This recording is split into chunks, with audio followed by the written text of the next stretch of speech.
غالب کے ایک شعر کی تشریح کے سلسلے میں آج جو شعر ہمارے سامنے ہے وہ ہے: ہوائے سیر گل آئینائے بے مہری قاتل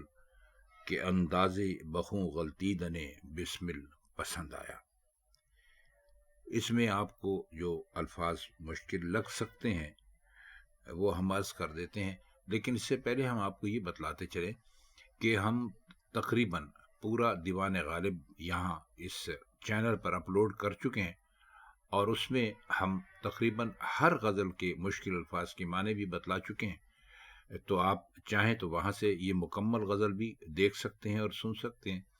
لیکن چونکہ ہم نے یہ سلسلہ نیا شروع کیا ہے کچھ دوستوں کے کہنے پر،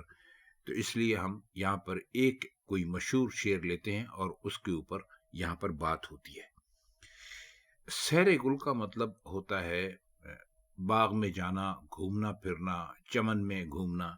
سیر آپ بہت اچھی طرح جانتے ہیں۔ بے مہری کہتے ہیں بے مربتی کو، یا کسی کی طرف توجہ نہ دینے کو۔ اور بخوں غلطیدن، غلطیدن کا مطلب ہوتا ہے خون سے بھرا ہوا، خون سے لتھڑا ہوا، خون میں لت پت، یعنی خون میں لت پت ہوتا ہے، لیکن چونکہ یہاں بخون استعمال ہوا ہے یعنی خون میں لتھڑا ہوا۔ بسمل کہتے ہیں پروانے کو۔ اس شعر میں کوئی پیچیدگی نہیں ہے، یعنی شعر کوئی بہت زیادہ مشکل نہیں ہے، اور اکثر و بیشتر جو شرح کرنے والے ہیں، شارحین جن کو کہتے ہیں، وہ اس کے معنی پر متفق ہے۔ یعنی اگر آپ ایک سے زیادہ شرحیں دیکھیں تو آپ کو ایسا لگتا ہے کہ یہ شعر، اس کے جو معنی کسی ایک نے کیے، تقریباً ملتے جلتے معنی دوسروں نے بھی کر دیا۔ مطلب بے خود دیلوی کے دیکھ لیں، یا طباطبائی، یا مولانا غلام رسول مہر مرحوم، تو اور بھی جن لوگوں نے غالب کی شرح کی ہے، تو اس شعر کا مطلب ملتا جلتا ہی ہے۔ اب اس میں ایک جو شاعر تھے بے خود دہلوی، انہوں نے ایک ذرا نئی بات کہنے کی کوشش کی ہے کہ معشوق کو تازہ اور تر پھولوں کی سیر میں یعنی مطلوب نہیں ہے، محبوب نہیں ہے، بلکہ مرجھائے ہوئے، زمین پر گرے ہوئے اور ہوا کی وجہ سے ادھر ادھر بکھرے ہوئے پھول اور پنکھڑیوں کی سیر کرنا اس کو زیادہ اچھا لگتا ہے۔ مطلب یہ ہے کہ شعر کے الفاظ اس شرح کی کچھ تائید نہیں کرتے۔ دوسری بات یہ ہے کہ اس شعر کو قبول کریں تو ایک بہت ہی عمدہ نقطہ بھی ہاتھ سے جاتا رہتا ہے، یعنی یہ کہ مناظر فطرت جو ہوتے ہیں وہ بھی معشوق پر عاشق ہیں، یا عاشق ہو جاتے ہیں، آپ یہ بھی کہہ سکتے ہیں۔ اور پھول اس لیے سرخ ہیں کہ وہ معشوق کی تیغ حسن، یعنی اس کے جو حسن کی تلوار ہے، تیغ ادا یعنی جو اس کی اداؤں کی تلوار ہے، یا تیغ تغافل،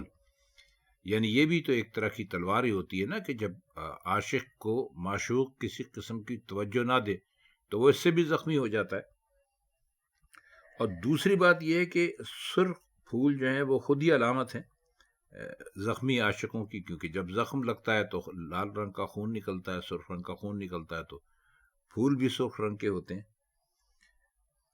تو عاشقوں کی لہٰذا یہ قید بیکار ہے کہ جی زخمیوں سے مراد صرف وہ پھول ہے جو مرجھا کر زمین پر گر پڑے۔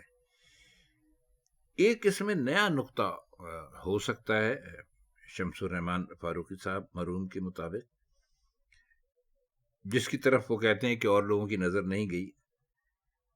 کہ صرف پھولوں یا باغ کی دیگر چیزوں کو معشوق کے زخم خوردگان میں شمار کرنا کافی نہیں ہے۔ زخم خوردگان کا مطلب ہے وہ جس نے زخم کھائے ہوں۔ معشوق جب سیر باغ کو نکلے گا تو وہ راہ میں بھی لوگ اسے دیکھیں گے، اور جب لوگ اسے دیکھیں گے تو زخمی بھی ہوں گے، اور زخمی ہوں گے تو خاک اور خون میں غلطاں بھی ہوں گے، یعنی غلطیدن بھی ہوں گے، جیسا کہ اس کے مصرے میں کہا گیا ہے۔ لہذا معشوق اگر سیر گل کی خواہش ظاہر کرتا ہے، یعنی وہ چاہتا ہے کہ وہ جائے باغ میں، چمن میں، یا راستوں پر نکلے،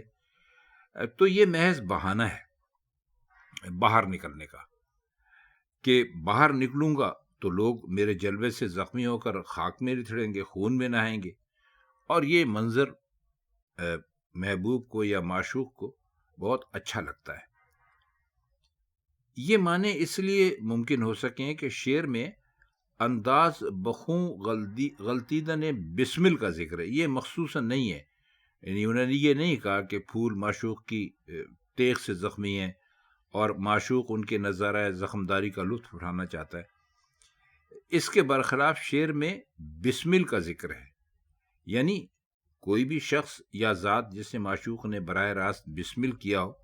یا جو معشوق کی طرف سے بسمل ہو گیا ہو، معشوق کی وجہ سے کہہ لیجئے کہ بسمل ہو گیا ہو۔ تو یہ اس شعر کے کچھ مطلب تھے جو ہم نے آپ کی خدمت میں پیش کیے۔ اب کسی اور شعر کے ساتھ کسی اور محفل میں آپ سے پھر ملاقات ہوگی، تب تک کے لیے ہم چاہتے ہیں آپ سے اجازت۔ خدا حافظ۔